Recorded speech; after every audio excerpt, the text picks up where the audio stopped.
Let's start looking ahead properly to the FA Cup final. There's been a lot going on at Manchester United this week. The manager situation, what the owners are doing, what the players are falling out about. But realistically, the biggest thing that should be happening this week is the FA Cup final. The second Manchester United FA Cup final in 2 seasons. That is unheard of on any derby scale, let's be honest.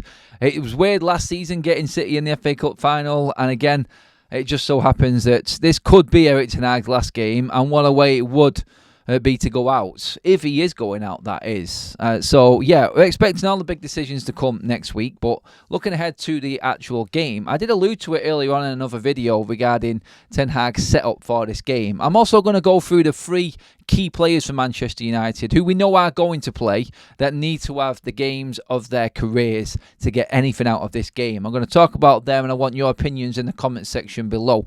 We are not live, guys, because I am out at another final. I have other commitments, so I wanted to get this proper look out and take the opportunity to use this time to actually talk about the final away from all of the other palaver that's going on with the football club. Ten Hag alluded to many a times in his Manchester United career. The one time he had every single player fit in his squad at his disposal was last season when Manchester United played Man City at Old Trafford. We beat City 2-1, coming back from behind after that Grealish header. It was just scenes at Old Trafford. I was there. It was a fantastic afternoon, and everything looked like it was progressing and moving forward for Manchester United. Beating City, that statement win. Ten Hag was the man. It has fallen off completely from then. But going back to that and the importance of what Ten Hag's setup was that day, I think is everything that we need to look into going into this game against Manchester City tomorrow. Because he played a midfield which was slightly misshaped because we overloaded the middle. We put Bruno Fernandes out on the right-hand side. Bruno Fernandes, as we know, kind of becomes irrelevant on the right-hand side. It's not his favourite position. He can do bits, and you know what? Bruno would probably put a cross into the box for Rasmus Højlund, so there may be something in that. You don't know. We've been crying out for someone who's going to cross a ball, and Bruno Fernandes can provide that. But what that will do also, in that three-prong attack, where Bruno has been playing a false 9 recently as well, so it's not like he's not used to being in that front-line position. He's just going to be more out to the right-hand side, I feel. And then drop into the midfield out of possession, therefore packing out the midfield. There are rumours about Scott McTominay starting this game. Obviously, on the day we will find out who is playing, who's not playing, but we have an abundance of players available. Like, when you've got Anthony Martial fit, you know that you've got a decent squad. Like, for him to be fit, Jesus Christ, like, yeah, it's not going too bad. He's bemoaned injuries all season, Ten Hag, and now he's got... Again, when it's come to Manchester City, pretty much barring what? Harry Maguire and Luke Shaw, a fully fit Manchester United squad. Now, when you look at the left and right back positions, they should take care of themselves. You'll have Dalot, you'll have Wan-Bissaka. Alicia and Raphael Varane will be at centre-back, and they'll be the partnership that is key for Manchester United, because we are going to come under pressure. But the midfield, having everyone available, so we've got Scott, we've got Mount available, we've got Amrabat, we've got Mainu, we've got Casemiro, we've got multiple options and a strong bench. The midfield is going to be key because I think we're going to be doing a lot of chasing, hassle and harrying, and we are going to be tired. It's that big pitch at Wembley. Everyone's alluded to it constantly about not wanting to play at Wembley when you are a man down or you're short on squad numbers. When it gets tiring, and it's going to be a warm day again at Wembley, FA Cup finals are always that way, you're going to need that extra bit of energy. And to have a bench and just quality options off the bench could be the difference for your Man United being competitive in this game. Now, City are outstanding favourites, obviously. They are the champions, 4-time champions, last season treble winners. Say whatever you want, whichever way you want to go on it, whatever angle. City will be favourites going into this game, without a doubt. Manchester United have to adapt their game. Ten Hag was asked in his press conference about playing differently against Manchester City, and guess what he said? He went straight back to Anthony Martial being available and a full squad being available in that last time we played Man City. And that's what he's pretty much going to have, barring the 2 defenders that I just mentioned there, Maguire and Shaw, that are not available. So the back four takes care of itself. He's got options to work with in midfield. Will he keep with Amrabat? Will he play Casemiro? It'd be interesting to see with Casemiro coming out of the back four, whether he puts him on the bench or straight back into midfield. Believe it or not, that's up for debate at the moment with Casemiro. So I feel like that's going to be a tricky one for him. Does he play the out-and-out holding midfielder in Amrabat? He had a poor game against Brighton. Brighton found him out with that high press. So that's going to be a tricky one to put in. But to start Amrabat for the 4th game in a row would be a big statement, because we all know the rumours about Casemiro being offloaded to Saudi in the summer. It would be a sad way for Casemiro to lead the football club, like being on the bench to Amrabat, the player that he has been over his career. That would be a sad ending for him to leave European football on that. But Ten Hag needs a result, and he's going to pick the team that he thinks is the right one for Manchester United. So it could be Amrabat, it could well be Casemiro. Aminu, I can't see being dropped. Scott McTominay is debatable again. Mason Mount, where does he feature? Does he start on the bench? Does he start in a game? Obviously, we talked about Bruno Fernandes being in the front line, but what that does do with Bruno being in the front line as well, it gives us options off the bench. You will have an Antony, you will have a Rashford, you will have an Ahmad on the bench, you'll have an Eriksen from midfield again. I forgot about Eriksen on the bench. There's 4 quality players to come on. And then the other midfielders that you've got at your disposal, and defenders, because let's not forget, you've got Johnny Evans and Victor Lindelof. 4 centre-backs going into this game, Manchester United, so no excuse. Now, the 3 key players I feel that need, and I want you to get your opinions in the comment section below as well, guys. The 3 players that are key for Manchester United. They're must-play well players. 3 of them. Right down the spine of this side I've picked.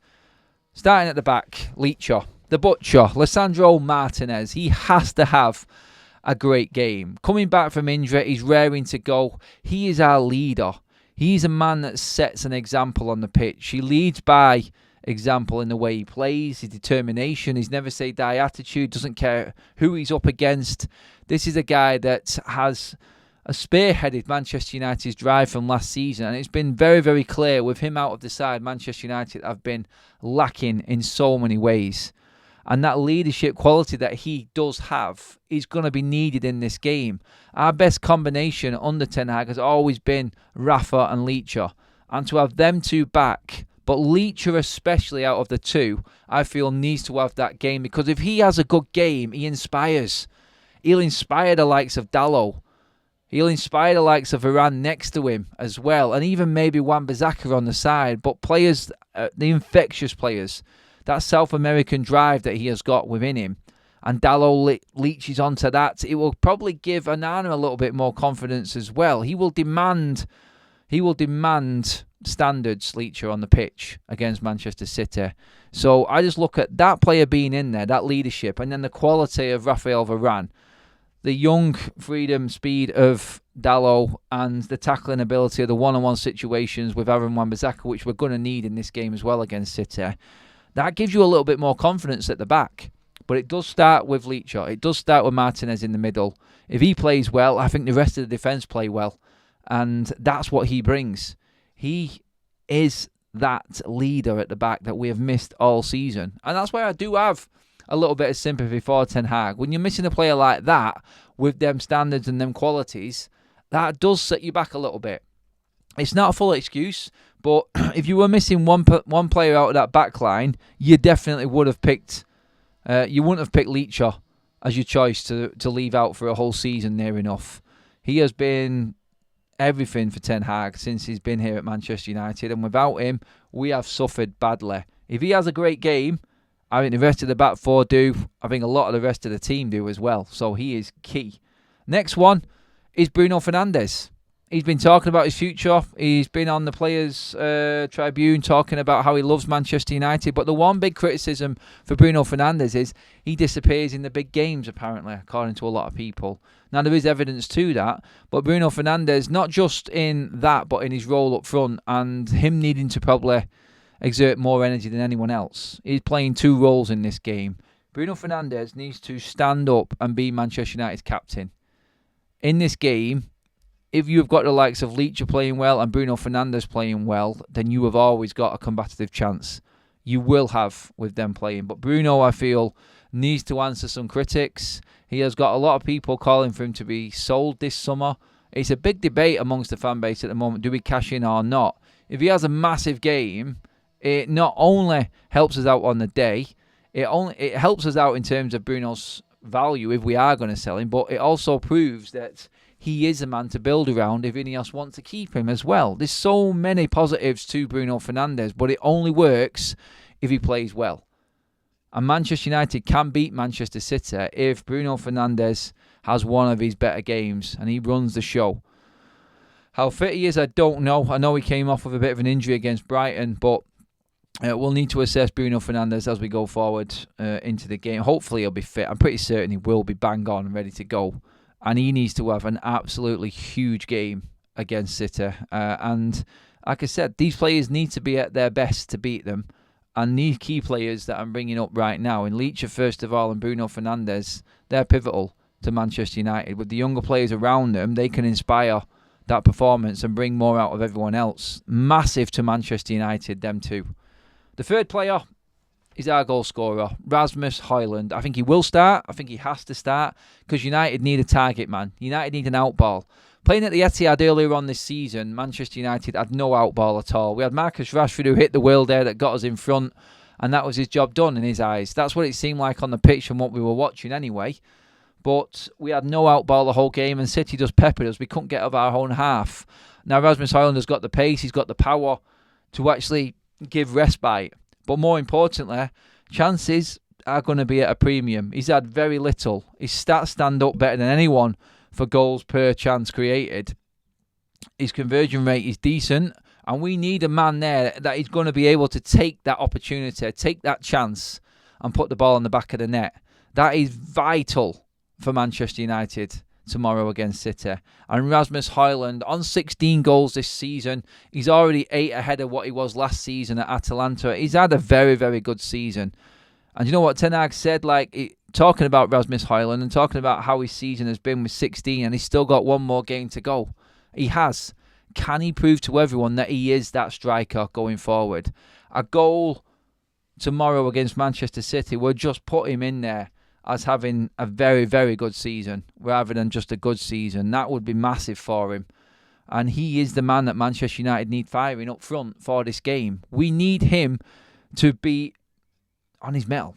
We need him bagging them goals. There's going to be them few chances that come around, maybe with like Bruno Fernandes out on the right-hand side, crossing them balls in. That fox in the box, can he play that proper number 9 role for us? Can he hold that ball up against City's defenders, working alongside the likes of Garnacho's energy on the left-hand side, and Bruno Fernandes' energy as well. I don't see United pressing that much in this game. I think we will succumb to City's possession and try and hit them on the counter. That is the only way United can win this game. We have got the outball.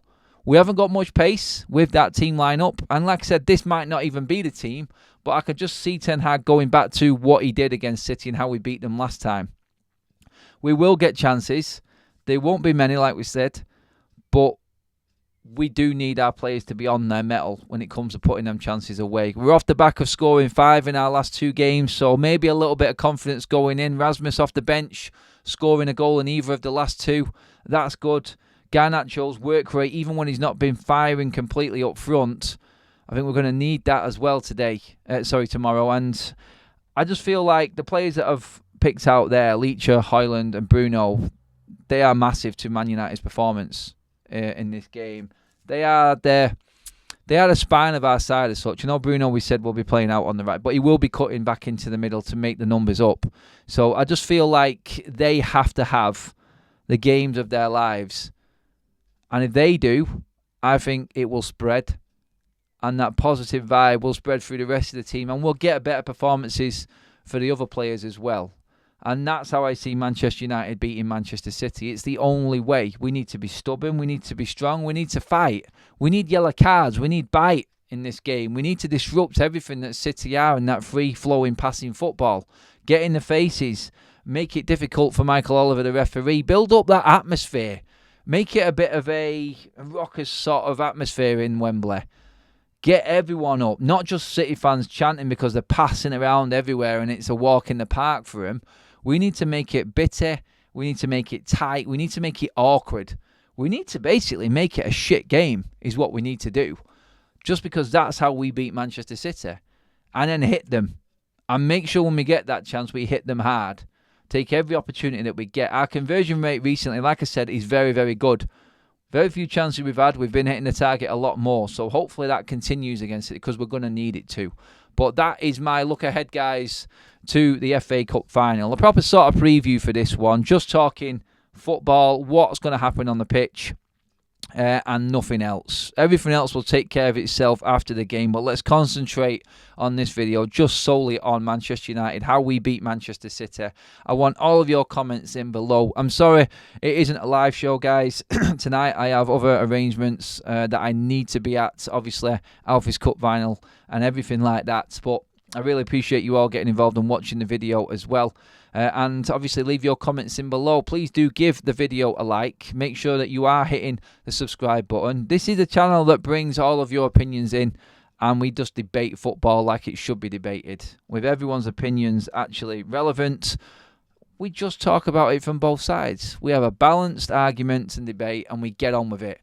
Proper football talk here on Forever United TV. I'm Adam. Have a fantastic weekend, guys. I'm going to see you all tomorrow at Wembley. It is a busy, busy day.